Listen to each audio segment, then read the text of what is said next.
Gang గూండాగిరి.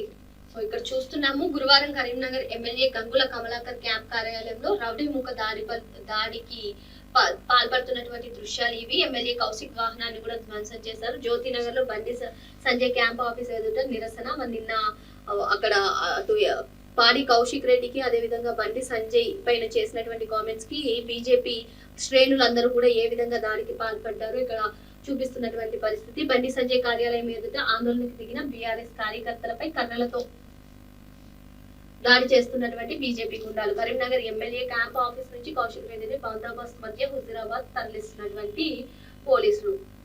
So BRS ఎమ్మెల్యేల camp కార్యాలయంపై దాడి. కరీంనగర్ హుజూరాబాద్ లో బీజేపీ మూకల వీరంగం. 4 చోట్ల అరాచక కాండ.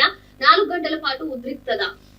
బండిని బహిరంగ చర్చకు రమ్మని సవాల్ చేయడంపై దౌర్జన్యం. ఎమ్మెల్యే పాడి కౌశిక్ రెడ్డి ప్రెస్ మీట్ పెట్టిన అరగంటలోనే అటాక్. తొలుత MLA Gangula Kamalakar camp office లో వీరంగం. కారు వాహనాలు ధ్వంసం. ఆఫీస్ ఫర్నిచర్ అద్దాలు బద్దలు. పోలీసుల ముందే కర్రలు రాళ్లతో కౌశిక్ పై దాడికి తీవ్ర యత్నం. హుజూరాబాద్ లోను కౌశిక్ క్యాంప్ కార్యాలయంపై రౌడీల దాష్టికం. బీఆర్ఎస్ నేత పావడి గౌడ్ ఇంటిపైన దాడికి తెగబడిన మూకలు. బండి ఆఫీస్ వద్ద నిరసనకు దిగిన బీఆర్ఎస్ శ్రేణులపైన దౌర్జన్యం. దాడి చేసింది తమ వాళ్లేనని ప్రకటించిన కేంద్ర మంత్రి సంజయ్.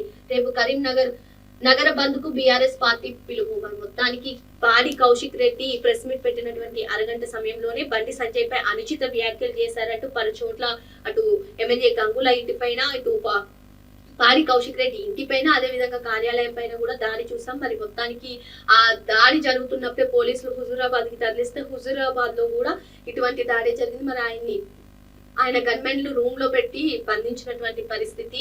బీజేపీ కాంగ్రెస్ బరితెగింపు బంధం. కరీంనగర్ లో బీజేపీ దాడులను స్వాగతించిన కాంగ్రెస్ ఇప్పటికే అనేక సార్లు బయటపడ్డ 2 పార్టీల దోస్తీ. సో మరి మొత్తానికి ఇక్కడ పోలీసుల సమక్షంలోనే ఈ దాడి అంతా కూడా జరిగింది. పోలీసులు కూడా అసలు ఏం పట్టించుకోలేదు. బీజేపీ కాంగ్రెస్ దోస్తీ అన్నట్టుగా ఇక్కడ ఒక న్యూస్ కవరేజ్ చూసాం. Police silence. కండ్ల ముందే దాడులు జరుగుతున్న ప్రేక్షక పాత్ర. మరి ఏదైతే పాడి కౌశిక్ రెడ్డి అటు గంగుల ఇంటి పైన కార్యాలయం పైన బీజేపీ శ్రేణులు దాడి చేస్తున్నారో ఆ దాడి పోలీసులంతా కూడా చూస్తూ కూర్చున్నారు. ఎటువంటి ప్రేక్షక పాత్ర పోషించారని చెప్పి ఇక్కడ